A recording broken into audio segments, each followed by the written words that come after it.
ನಮಸ್ಕಾರ. ಮಹಾಭಾರತದ ಕಥೆ ಅಂದ ತಕ್ಷಣ ಎಲ್ಲರಿಗೂ ನೆನಪಾಗೋದು ಕುರುಕ್ಷೇತ್ರ ಯುದ್ಧ, ಪಾಂಡವರ ಗೆಲುವು. ಅಲ್ಲಿಗೆ ಕಥೆ ಮುಗೀತು ಅಂತಲೇ ನಾವು ಅಂದ್ಕೊಂಡಿರೋದು. ಆದ್ರೆ ನಿಜವಾದ ಪಾಠಗಳು, ಆಳವಾದ ಸ್ಫೂರ್ತಿ ಸಿಗೋದೇ ಆ ಯುದ್ಧದ ನಂತರ.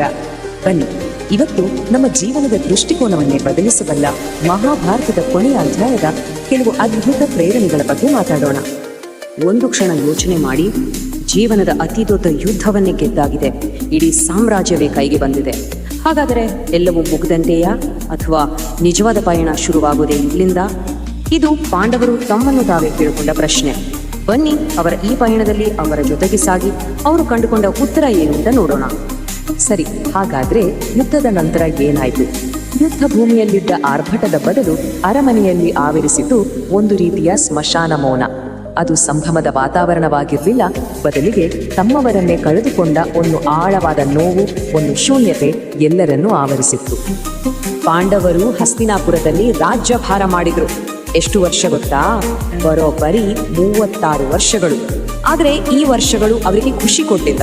ಪ್ರತಿದಿನವೂ ಆ ಯುದ್ಧದ ಕಹಿ ನೆನಪುಗಳು, ನೋವು ಕಾಡ್ತಲೇ ಇತ್ತು.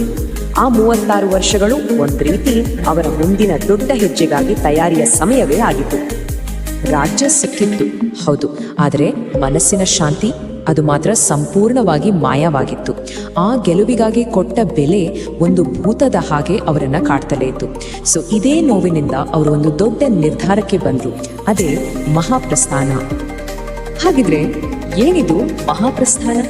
ಸರಳವಾಗಿ ಹೇಳೋದಾದ್ರೆ, ಎಲ್ಲವನ್ನೂ ಬಿಟ್ಟು, ಅಕ್ಷರಶಃ ಎಲ್ಲವನ್ನೂ ತ್ಯಜಿಸಿ ಹಿಮಾಲಯದ ಕಡೆಗೆ ನಡೆಯುವ ಕೊನೆಯ ಪ್ರಯಾಣ. ಅವರನ್ನ ಈ ತರಹದ ಒಂದು ಕಠಿಣ ನಿರ್ಧಾರಕ್ಕೆ ತಳ್ಳಿದ್ಯಾವುದು? ನೋಡೋಣ ಬನ್ನಿ. ಆ 36 ವರ್ಷಗಳ ನೋವಿನ ಆಳ್ವಿಕೆಯ ನಂತರ 2 ಪ್ರಮುಖ ಘಟನೆಗಳು ನಡೆದವು. ಒಂದು, ಅವರಿಗೆಲ್ಲ ಮಾರ್ಗದರ್ಶಕನಾಗಿದ್ದ ಶ್ರೀಕೃಷ್ಣ, ಆತ ತನ್ನ ಅವತಾರವನ್ನು ಮುಗಿಸಿದ. ಇದು ಒಂದು ಯುಗದ ಅಂತ್ಯದ ಸ್ಪಷ್ಟ ಸೂಚನೆಯಾಗಿತ್ತು. ಅದರ ಜೊತೆಗೆ ಕಲಿಯುಗವೂ ಶುರುವಾಗಿತ್ತು. ಪಾಂಡವರಿಗೆ ಕ್ಲಿಯರ್ ಆಗಿ ಒಂದು ಮೆಸೇಜ್ ಸಿಕ್ಕ ಹಾಗೆ ಆಯಿತು. ಇಲ್ಲಿಗೆ ನಮ್ಮ ಕೆಲಸ ಮುಗಿತು, ಇನ್ನು ಹೊರಡಬೇಕು.